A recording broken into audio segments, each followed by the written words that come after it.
are going to measure your abdominal separation, your diastasis, and I'm going to show you how to do that. Okay, because it's really important that we learn how to check ourselves so that if we're working together online or if you're doing some homework practices on video form, that you're aware how you can help yourself and that you can do a check-in and you can give me some feedback. Okay, so it's really simple how we check. Now the first way that we're going to check, we're going to do in a couple of different ways. And the first way is we're just going to keep everything really relaxed through the tummy, and I'm just going to lift my head up off the floor. Now from the base of my sternum, I'm going to just press down along the linea alba, which is that line that runs down through that separates the muscle.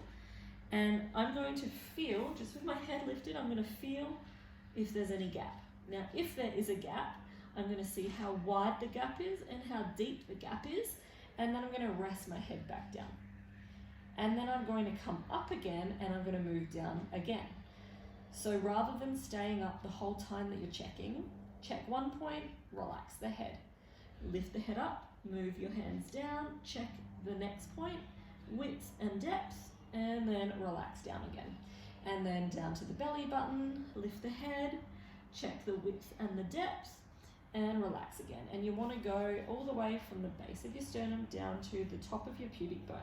And just see where the separation is, the width, and also the depth. Okay, and you want to record it.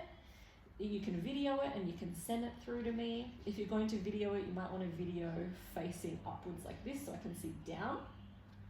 Or you can just tell me the finger width and the depth as well. It's important that we take note of both, because depth is something that we want to decrease. We want to make it shallower and also firmer. It should be springy like a trampoline, but that will come with time. That's why you're here with me, and that's why we're checking this.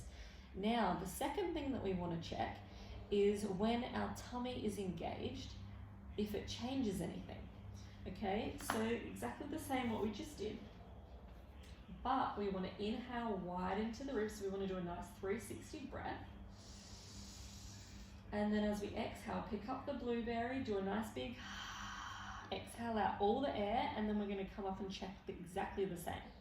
Okay, the reason that we're checking in both ways is because when things are engaged, it might actually come together. And if it comes together, that gives us a good indication of maybe some particular exercises that might be best for you, or if it separates more, or if it domes or has any funny shapes, it's going to give us also indicators of what we need to be more cautious with. Okay, so take a nice deep breath. Exhaling, pick up the blueberry, engaging the belly, lifting the head, and then checking to see if it's different, the width and the depth, and then coming all the way down. Take a nice deep inhale. Exhaling out all the air. Coming up again.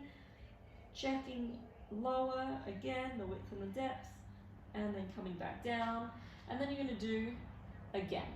Okay, and I want you to write down the differences that you notice from relaxed versus engaged, and to send it through to me so that I'm able to help you best with what exercises will be safest and most efficient for your body.